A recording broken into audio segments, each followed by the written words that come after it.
Hey, Motorman here, and today we're going to talk about the proper use of the rear brake. When do you need it? When don't you need it? Should you always use it? Well, come on, we'll go for a ride and we'll talk all about it. So, all right, let's start right from the beginning with this, because there's so much misinformation about the rear brake, and there's misinformation about the front brake and both brakes as well. But here's the deal. And first, I want to mention that a lot of people ask me about link brakes, and I've addressed this about 300-400 times, but it doesn't matter because not everybody has watched those 300 or 400 videos where I talked about link brakes. So here's what they're for.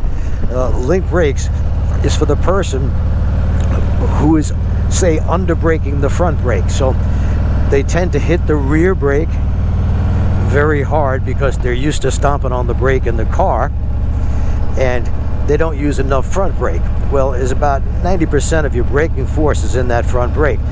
So the engineer said, well, let's try to beat the stupid people and let's link the brakes so that when you press on the rear brake really hard, you'll get some front brake. Not a lot of it, but you'll get some, and that'll help in maybe stopping the bike a little bit sooner. That may be true.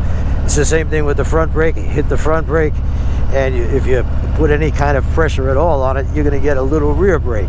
You won't get maximum rear braking, but that's what link brakes do. Now, I tell people you never want to hit that front brake when making low speed turns, because it'll pull you to the ground like a magnet. So whatever way your front tire is pointed, if you grab or snatch that front brake, especially at low speeds, whatever way that front tire is pointed, that's the way you're going to fall, and you're going to go hard and fast. If you're very, very good at modulating the front brake, yes, you can use it at low speeds, but I advise against it unless you're a professional rider. What I mean by a professional is somebody who's maybe a motor officer many, many years. They're used to using both brakes, but the average person, don't do it. Use the rear brake at low speeds. And a lot of people say, well, what exactly does that rear brake do for you? Well, if you think of it this way, at low speeds, we're saying 10, 12 miles per hour. If I want to turn the motorcycle, I've got two forces. I've got the force pulling you forward, which you're doing with the clutch and throttle. And then I got the rear brake that if I put a little bit of pressure on it while I've got the clutch, say, in the friction zone, a little bit of throttle, it helps to steady the motorcycle. It works very well because the rear tire only goes around this way. It never turns from side to side. Of course, it's the opposite with the front. Since it turns from side to side, you don't want to use that front brake at low speeds. Now, when you're coming to a stop, a normal stop, get in the habit of using both brakes, front and rear. I realized that either one of the brakes will do the job to come to a nice, easy stop. But if you get in the habit of using just one of the brakes, and then an emergency situation arises where you got to stop quickly, you're probably just going to use one brake, and it's going to take you longer to stop.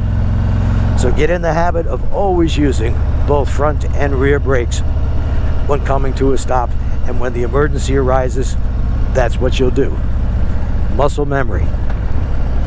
Now, keep in mind also that front brake, like I said, on most modern bikes, I would say is 90% of your stopping force. It is your best friend. And then we'll talk about trail braking. If you're not familiar with that concept, that is, you get into a turn, as the bike dips in, you're still holding a little bit of front brake. When you're happy with your lean angle and your speed, well, then you start releasing. So you're trailing off brake pressure. You're trailing on brake pressure into the curve, and trailing off when you're happy with your speed and your lean angle, and you can see your exit. Will the rear brake do the same thing? Yes, it will. However, when you're using that front brake and you're coming into a turn, let's say you're going 60, 70 miles an hour, you put a little pressure on that front brake as you dip into the curve. It pushes that fork down. That puts more traction on that front tire. In addition to slowing you down, it's slowing you down, and you're getting more traction on that front tire. The rear brake will slow you down, but it's not going to give you very much more traction on that front tire. So generally I tell people, if you're going to trail brake using that front brake. I'm going to do that right now. A little bit of pressure. I see my exit. I'm ready to start accelerating. I trail off brake pressure.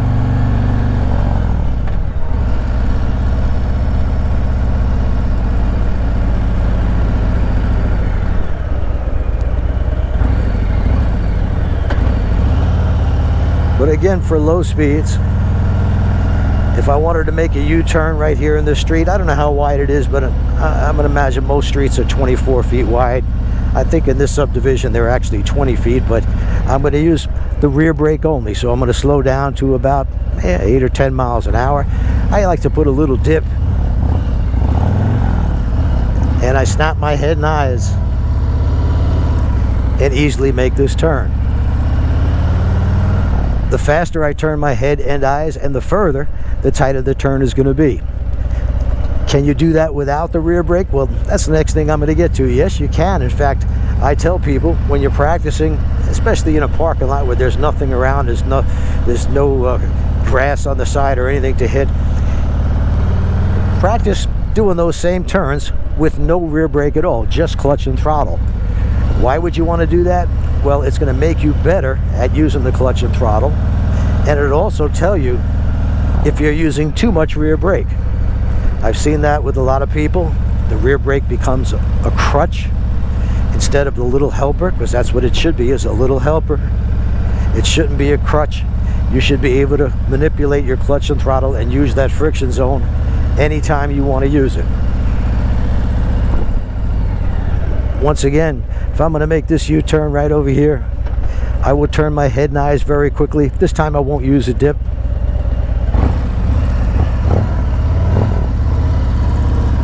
And I got plenty of room to spare, even on whatever this is, a 20-foot street. How much pressure should you put on the rear brake when you're making low speed turns? Well, I couldn't tell you that. I don't have a pressure gauge on my foot, but the real answer is just enough to help you. If you tend to be really pushing hard down on that rear brake, your turns are going to be sort of straight up. So that should give you a hint. If you can't lean the bike because you're putting so much pressure on that rear brake, you're slowing down too much, well, start practicing your turns, low speed turns, with no brake at all. And that'll tell you how little rear brake pressure you actually need. Well, I hope this helps, folks. Please subscribe. I usually do a video, put one up every Thursday, once a week. Sometimes I'll do 2 a week, but for the most part, 1 video a week. If you subscribe, it really helps the channel. Just click below there, subscribe, and a little notification bell is going to pop up. If you click that bell, every time I come out with a video, you'll be notified and you'll be able to see the video. So thanks for watching. I hope this helps some people. And for the people who it didn't help, well, watch the video again and let it sink in.